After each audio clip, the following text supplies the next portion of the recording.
Hey юу яцхан үзэгчтэй New Suck in the House энэ удаагийн бичлэгээр уулзж байгаадаа та бүхэндээ маш их баяртай байна. За тэгэхээр өнгөрсөн болоод энэ 7 хоногт Монголын хип-хопын зах зээл дээр чамгүй олон үйл явдлууд бас чамгүй олон тоглолтууд боллоо. Олон юмрээд яг шууд бичлэгэнд орцгоё. За хамгийн ихний сэдэв бол 8 сарын 24-нд болсон Big G-ийн Legacy эмх тоглолттой холбогдож байгаа. За тоглолт бол Hit Park дээр болсон. Тэгээд Hit Park-ийн дүүргэлт бол 90% байсан. Legacy эмх тоглолтын дээр Солонгос улсаас рэпер болоод Солонгос улсын бас алдартай DJ нэр бол ирсэн байсан харагдсан.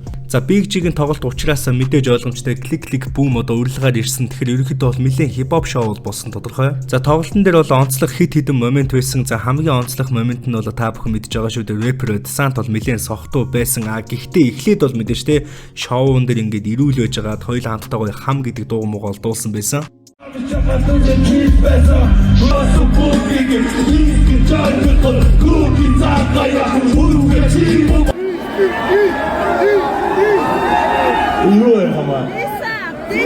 Champions doğan ama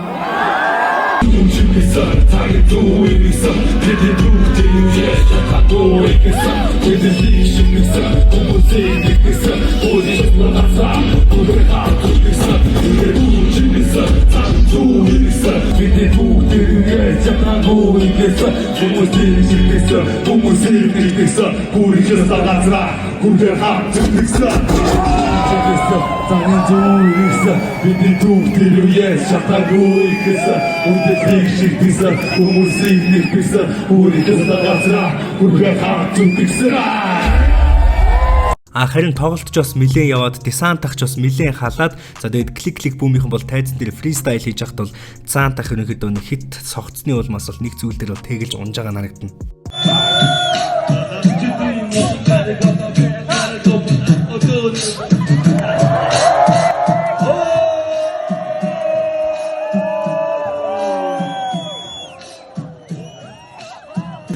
Тоглолт үргэлжлүүлэн цаашаа дараагийнхаа дуу үргэлжлүүлээ.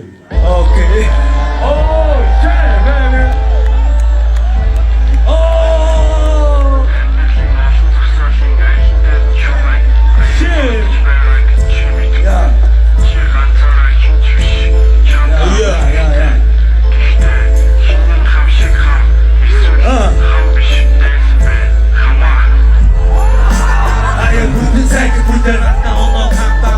Хажууд бүтээр андер дайнан хийсэн зовлон жаргал бүтэц татах айхан зүудийн таймыг хууган хайч хувааж татах зөөр бүхэн.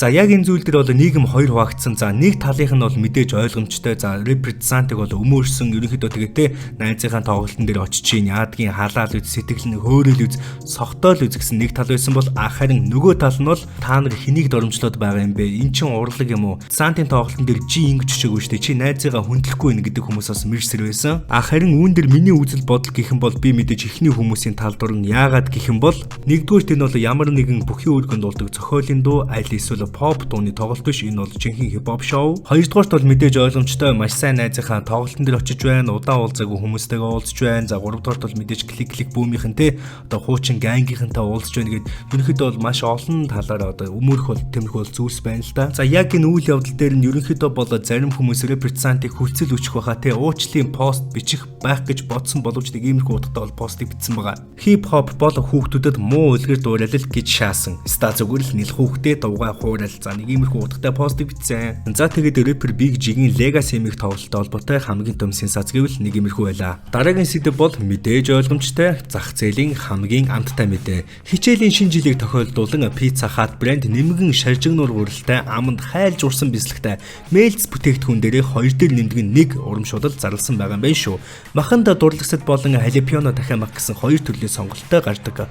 Нэг хайрцагтаа хосороо бөгөөд 8 сарын 26-наас 9 сарын 21 дуустал 3 мэлц ердөө 26,000 төгрөгөөр худалдаж авах эрхтэй боллоо. За тэгээд хамт идэх хоёр найздаа дуулгаарай. Хичээлийн шинэ жилийг тохиолдуулан хамгийн мэдрэмжтэй, хамгийн супер хэмжээлийг зарласан Pizza Hut-ийнхандаа баярлалаа. Kicker Yanks боломжийг алдалгүй ашиглаарай. Баярлалаа Pizza Hut.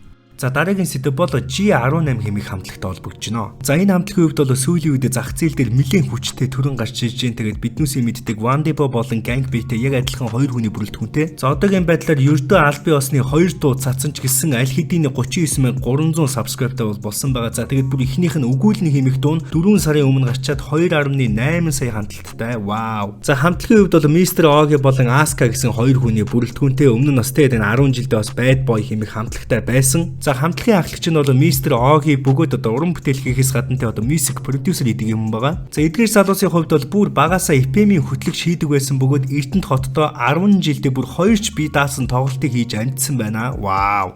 За хамтлагаа яагаад G18 гэж нэрлсэн бэ гэхлээр эдгээр залуусын нөхөрлөл нь бол одоо 18 жил болж байгаа маа 2024 онд. За тийм учраас ингээл G11-г нэрлсэн байна. За эдгээр залуусын хамгийн сүүлийн үеийн уран бүтээл гэх юм бол дахиад ганц хэмээх нэртэй уран бүтээлийг цацсан байгаа. Тэгээд тайжин хэмээх одоо тийм сүүлийн үед идэвхтэй уран бүтээл хийж байгаа залуу болоод Voice of Mongolia show-ны King хэмээх залуутай бол хамтран иймэрхүү уран бүтээлийг хийсэн байна. За тэгээд эдгээр хоёр залуутай бол цаашдынх нь уран бүтээлд нь томоослон амжилтыг хүсье. Та бүхэн ороод сонирхороо баярлаа. За дараагийн сэдэв бол өнгөрсөн 7 хоногийн бүтэн сайд болсон Outlaw, No Name, Flash, Мөнхий рэп хамтлагуудын хамтарсан тоглолттой холбогдож 8 сарын 25-нд болсон. За эдгээр залуусын хувьд бол та бүхэн мэдж байгаа 8 сарын 9-нд Heat Park дээр 30 мянган хүн цуглуулад Fleet нь бол sold out болсон. За энэ удаад Fleet нь ахиж sold out болоод 40 мянган хүн зингэлтгээр орсон гэдэг судалгаа байгаа. Энэ жил маш олон тоглолт болж байгаа шүү дээ. Гэхдээ ердөө 2 тоглолтын тасалбар яг одоогийн байдлаар sold out буюу одоо ингэ дууссан байгаа. За энэ нь бол эдний 2 тоглолт байгаа. Ердөө 2-7 хоногийн зайтай Монголын 2 том савыг дүүргэсэн гэдэг амаргүй рекорд бол эдний нэрэн дээр бол бичигдлээ. За тоглолтын ерөнхий найруулагч бол On The Production-ы Онаах ажилласан. Тэгээд тайз бол ерөнхийдөө харангийн тайзан дээр явсан. Тоглолтын ерөнхий дугуйлтыг Никита хамтлагийн өөжгийн ах бол хариуцж авсан. За энэ тоглолтын дээр бол 40 мянгаас ч илүү их хүн ирсэн байж магадгүй. Яагаад гэвэл ерөнхийдөө бол маш олон хүн байсан. Тэгээд сандалтай хүртэл одоо битүү хүн байсан. За мэдээж энэ жилээс явагдаж байгаа Fan Zone хэмээх зооныг бас энэ тоглолтын дээр гаргаж өгсөн байгаа. Тэгээд Fan Zone ч гэсэн ерөнхийдөө айгүй дайжгүй харагдаж байсан. Дугуйлтын хувьд бол ерөнхийдөө дайжгүй. Тэгээд VIP ерөнхийдөө айгүй тийм шүүмжлэлтэй байсан шүү дээ. Харин энэ тоглолтын дээр бас VIP бас тун дайжгүй ширээтэй харагдаж байсан. 40 мянгаас дээш хүн цугларсан байсан болохоор харин мэдээж бол нойлын асуудал бол мэдээж баг зэрэг тохиолдсон байж магадгүй. За мэдээж дурсамжаараа аялах гэсэн маш олон хүмүүс энэ тоглолтыг зорж ирсэн байсан гарцаагүй. Гэхдээ миний бодлоор бол хамгийн бест нь No Name хамтлагийн баг яах байсан. 10 сарын 4-ний өнөөдөр яг 7 жил бүхэн дээгүүр үлдээ. Өнөөдөр будаа хүлээсэн гэдгээр мартаа мөнгө болоход зүгээр дөрвөлтөө гэдэг. Нөгөөдөө хайртай гэдэг бүхэн гэдэг газар дээр зүйлсээс хэлсэн. Чамдууны бичээс өөр хийж авахгүй арчаагүй мөнгө бас өсөө. Нэг нэг карта нэг хэрэг дуга бот гэж ярьдаг. Өдөр хоны намаа хөдөөгүй өнгөрсөн. Уусаа нотбук багсаа сэтгэж нотог чөндөрсөн. Итгэхгүй гэхдээ чамтай гарын дуга ган үзэр гацч чамайг болдог. Газар дараа гацч чамайг сардаг. Чамд зүлэм сануулсан багдаг. Дэг юускэрэ чамд хууцардаг. Чамайг нэг гараар миний нар гардаг. Харин чи над хідэ чи дийггүй. Яг одоо бодгаатай хатуу байгаагүй. Гэхдээ сэтгэлдээ ирэхгүй. Намайг хийж биш гэж би гэдэггүй. Наач намайг ташаалтаад аваад хагтар соёл надад ирсэн. Сэтгэл зүрхээс Хоёр би гарсаа харин хоёр бүгд ажлын зүтгэсэн. Зүгээр хүч надад зүтгэх би надад их болцоо тэгэд хор бороо үрдэх шинэ шивэрсэн. За яг энэ тоглолттой холбогдуулаад шууд дараагийнхаа сэдв рүү оръё. Энэ нь юу гэхээр Flash хамтлагийн Bebe болоод Don Trito мэх DJ хоёрын хооронд beef үүссэн байгаа. За энэ beef яг юунаас болж үүссэн бэ гэж юу эхнээс нь яриад үгүй. Bebe хэмээх Flash хамтлагийн рэпер залуу өөрийнхөө Instagram дээр тоглолт болдгийн орой Trito хацаа Jacula хичээ мэдэж байгаа шүү хэмээх постыг оруулсан байна. За үүний дараа бол Don Trito өөрийнхөө одоо чатлсан байсан скриншотыг оруулаад Bebe өөрөө л хэлсэн шүү чи пост хийгээд зүгээр мөрөөрөө явж байхад муу хошин шог. За нэг иймэрхүү утгатай бол историк цаачин хийсэн байгаа Don Trito. За яг энэ үйл явдлаас төд удалгүй Don Trito хэмээх DJ залуу өөрийн биер үглэж Bebe-р бол шууд diss track-ыг бол хийсэн байгаа. За демод исуга та бүхэндээ сонсгоё. Bebe ахын дөө араа мэд сагийн шүү. Над руу хуцаар явж болтогийн халааг нь барин шүү. Амжилтанда буурсааг үл архиндаа чи живэн шүү. Ихэр цэцгүүдээр тэврээд толхон очиж хуусан шүү. Ахыгаа чи яан гинүү хайрын дууны хаан гэлөө. Хачингомо бентерото надаа хипхоп зан гэлөө. Картелагч лаан гэлөө. Жакулта чи шаан гэлөө. Очиж Flash гэж чи зүгээр бандаж гэхүү.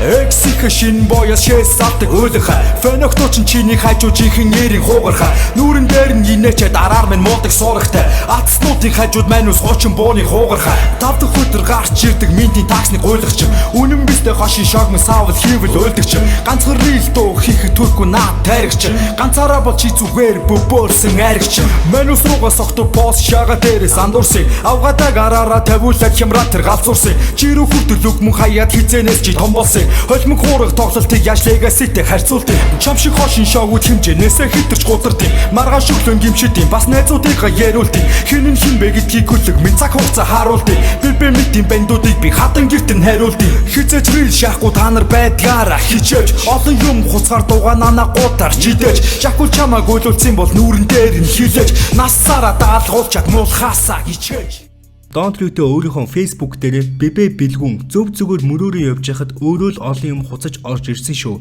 Хүсээд байсан юмаа авав. За нэг иймэрхүү пост хийсэн байсан тэгээ үүнийх нь комент хэсэг дээр бол бибэ бэлгүүнийг YouTube-ийн линк тавиад энийг зориулъя гоё бэнж гэх юмх нэг иймэрхүү өөрийнхөө шин дууны линкийг тавьсан байгаа. За энэ тоглолт болоод флаш хамтлагтай холбоотой салшгүй нэгэн онцлог момент нэг иймэрхүү байсан. Флаш хамтлагийн бибэ энэ дис дууных нь хариуд одоо Don't Luto болон Жакул нартай дис дуу зориулах уу, яах уу, ийх үү гэдэг нь одоо цаг хугацаанд бол харагдана. Харин та өчигдөр буюу 8 сарын 28-нд гарсан DJ Don't Luto-гийн дистонт хэдэн оноо өгөх вэ? Комент хэсэгт бичээрэй. За дараагийн сэдэв бол XMF буюу Цэцэн ахын тоглолттой холбогдож байгаа. За рэпер Цэцэн болон XMF-ийн продюсер их чаргалан Жаданб нар одоо Жагаан ахын хөгжмийг бол ашиглана гэдгээ мэдгдсэн байгаа энэ тоглолтын дээр. За тэгэд мөн өнгөрөгч одоо 7 хоногт бол өөрсдийнхөө тоглолтын хэвлэлийн багварлыг зарласан. За тэгэд яг хэвлэлийн багварл дээр онцлох юу яриад өнгөрвөө одоо сонсцгоё.